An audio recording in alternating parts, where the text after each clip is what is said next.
Perkenalkan, nama aku Siti Maria Marwa.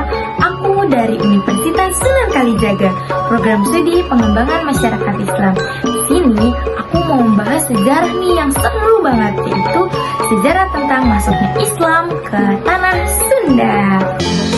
Nah, pertama di sini aku mau bahas gimana sih Islam pertama kali masuk ke tanah Sunda. Jadi, Islam masuk ke tanah Sunda itu sekitar abad ke-14 sampai abad ke-16. Masuknya Islam ke tanah Sunda bukan melewati peperangan, akan tetapi melewati perdagangan, pernikahan, dan juga dakwah yang damai. Banyak dari pedagang-pedagang Gujarat, Arab, dan Persia, mereka berdatangan ke pelabuhan-pelabuhan pesisir Jawa Barat, seperti di Cirebon dan juga di Banten. Nah, dari sanalah ajaran-ajaran Islam mulai menyebar pelan-pelan sampai ke masyarakat. Nah, di masa itu, ada tokoh-tokoh penting yang berperan dalam penyebaran Islam di tanah Sunda. Salah satunya yaitu Sunan Gunung Jati, yang biasa kita sebut Syarif Hidayatullah.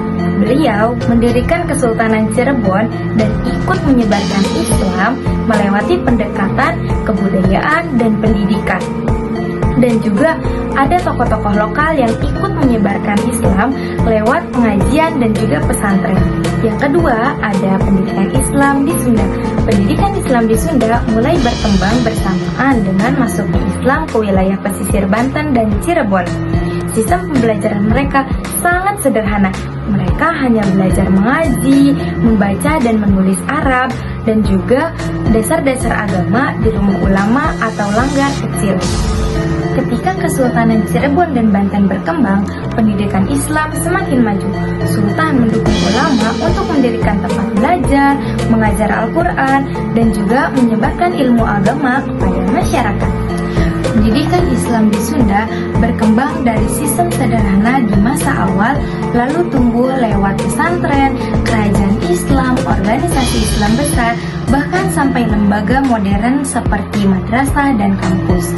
Tradisi Islam dan budaya Sunda tetap berjalan bersama, membuat pendidikan Islam di Jawa Barat semakin kuat dan berakar di masyarakat.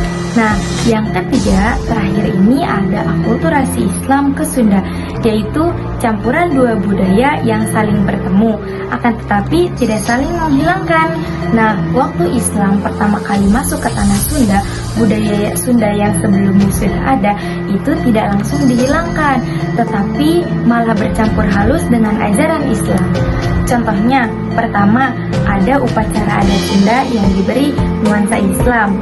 Nah, yang kedua, ada arsitektur masjid bergaya Sunda seperti Masjid Agung Banten dan Masjid Cirebon.